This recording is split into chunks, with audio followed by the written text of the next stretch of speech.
Good morning बच्चों। मैं फिर आज आप लोगों के लिए नंबर सिस्टम का पार्ट 2 है, जो कि पार्ट 1 बन चुका है। हम लोग एक एक करके पढ़ेंगे और मैथ को अच्छे तरीके से पढ़ेंगे, जो कि फुल रूप समझ में आएगा। ठीक, देखिएगा, हम लोग नंबर सिस्टम यानी पार्ट 1 में संख्याओं के बारे में हम लोग जान चुके थे। अब कुछ जो इसमें बचता है, जैसे हम लोग देखेंगे कि सम संख्या क्या होती है, सम संख्या क्या होती है और विषम क्या होता है, परमेय क्या होता है, पदमेय क्या होता है। ठीक, अब देखिए यहां पर दिया गया है, ठीक है, यानी कि सम संख्या क्या होती है। आप लोगों को पता होगा कि वह प्राकृतिक संख्याएं हम लिख दे रहे हैं कि वह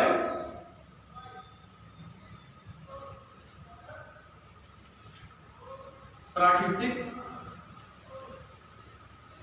संख्याएं जो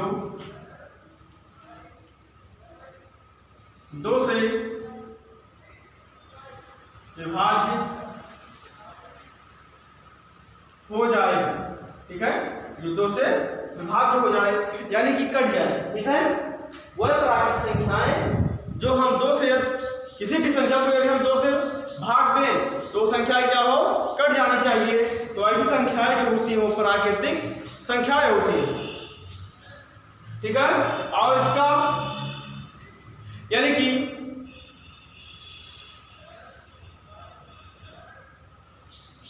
अब देखिएगा, यानी वह प्राकृतिक संख्याएं जो 2 से भाग देने पर जब विभाज्य हो जाए। ठीक है, जब 2 से क्या हो, विभाज्य हो जाती है तो क्या कहलाती हो, सम संख्याएं कहलाती है।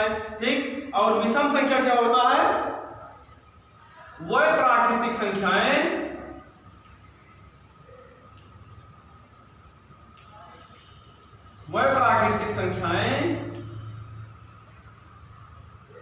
जो 2 से विभाज्य ना हो, 2 से विभाज्य ना हो, प्राकृतिक यानी कि विषम संख्याएं कहलाती हैं।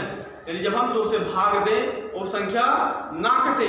ठीक है, तो ऐसी संख्याएं क्या होती हैं, विषम संख्याएं होती हैं। ठीक, आप लोग ये देखते हैं कि जैसे सम संख्या क्या हो गया, ठीक है, और विषम। विषम यानी सम में आप लोगों ने देखा कि 2 से अगर भाग दिया जाता है किसी संख्या को तो 2 से वो कट जाता है। इसका मेन प्रारूप अगर हम लोग देखेंगे तो 2n होता है। क्या होता है, 2n के रूप में। n कोई सम संख्या है। क्या है, n कोई सम संख्या है। ठीक है,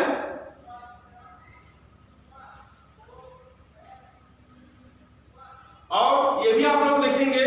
ठीक है, ऐसी संख्याएं होनी चाहिए। क्या होनी चाहिए, ऐसी संख्याएं होनी चाहिए जिनका कोई उभयनिष्ठ गुणनखंड ना हो। क्या हो, ऐसी संख्याएं होनी चाहिए जिनका कोई उभयनिष्ठ गुणनखंड ना हो। ठीक है, तो उन्हीं संख्याओं को हम लोग रखेंगे। ठीक है, अब इसे हमने कहा यहां पे एक कहा दिया।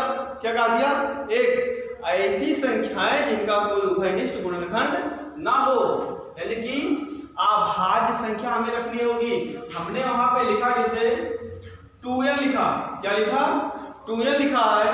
अब 2n में हमने कहा n कोई संख्या है। क्या है, n कोई संख्या है। और कौन सी संख्या है, n कोई यानी संख्या है। तो कौन सी संख्या है, वो अभाज्य संख्या है जिसका कोई उभयनिष्ठ गुणनखंड ना हो। ठीक है, n बराबर हमने कहा दिया कि भैया चलिए हमने 3 रख दिया। क्या रख दिया, 3 रख दिया। नहीं, 1 रख दे या 2 रख दे, 3 रख दे, 5 रख दे। ठीक है, 1 रख दे, 2 रख दे, 3 रख दे, 5 रख दे। n बराबर हमने ही तो बताया 2 गुणे n बराबर 1 बराबर 2। तो बताइए 2 क्या है, 2 एक सम संख्या है। इसी प्रकार से 2 गुणे 2 बराबर 4। 4 क्या है, 4 एक सम संख्या है। इसी प्रकार से 2 गुणे 3 बराबर 6। 2 तिहाई 6, जबकि 6 क्या है, सम संख्या है। हमने कहा इस प्रकार से 2 पच्चे 10, जो कि सम संख्या है, ठीक है। तो इसका मेन फार्मूला अगर आपको चेक करना होगा कि n कोई संख्या अगर दी गई है तो 2n से हम लोग चेक कर सकते हैं, ठीक। और ऐसी संख्याएं हो जिनका कोई अभाज्य गुणनखंड ना हो, मतलब घनिष्ठ गुणनखंड ना हो, ठीक है। और वो संख्या कैसी होनी चाहिए, अभाज्य होनी चाहिए, ठीक है।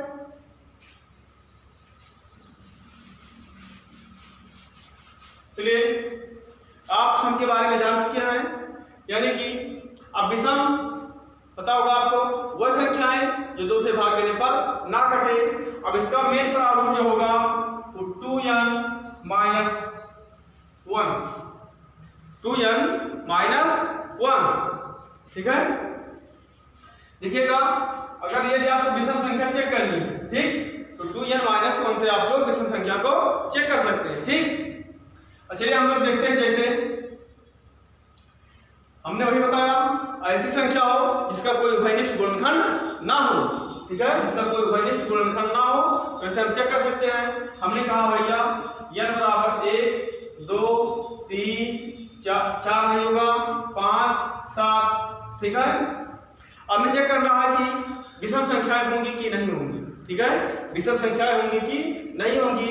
तो मेन आपका जो प्रारूप यानी फार्मूला हो तो 2n माइनस 1 है, 2n माइनस 1, ठीक है।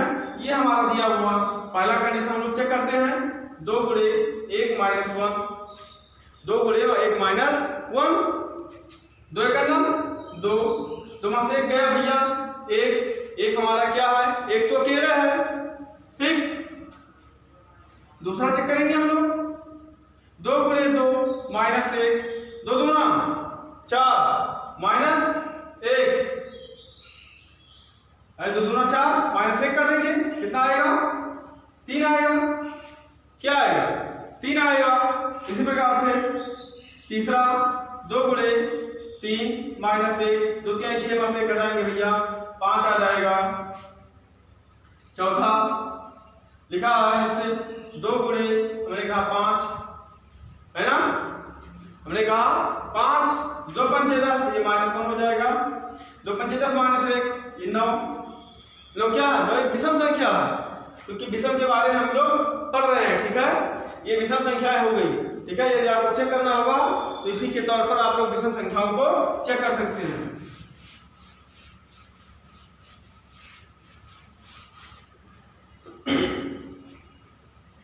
चलिए हम लोग देखते हैं परिमेय क्या होता है, ठीक है।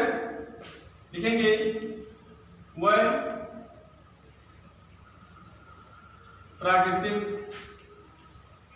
संख्याएं जो पी वाई क्यू के रूप में लिखा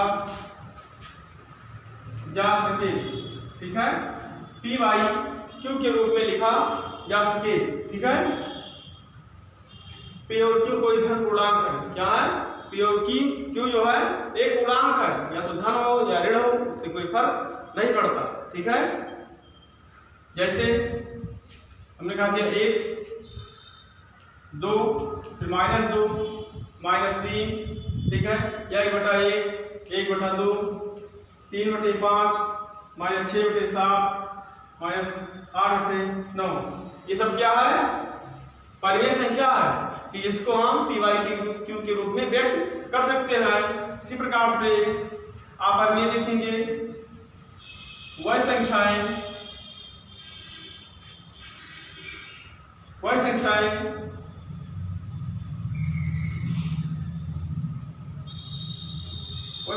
जिसे पी वाई क्यू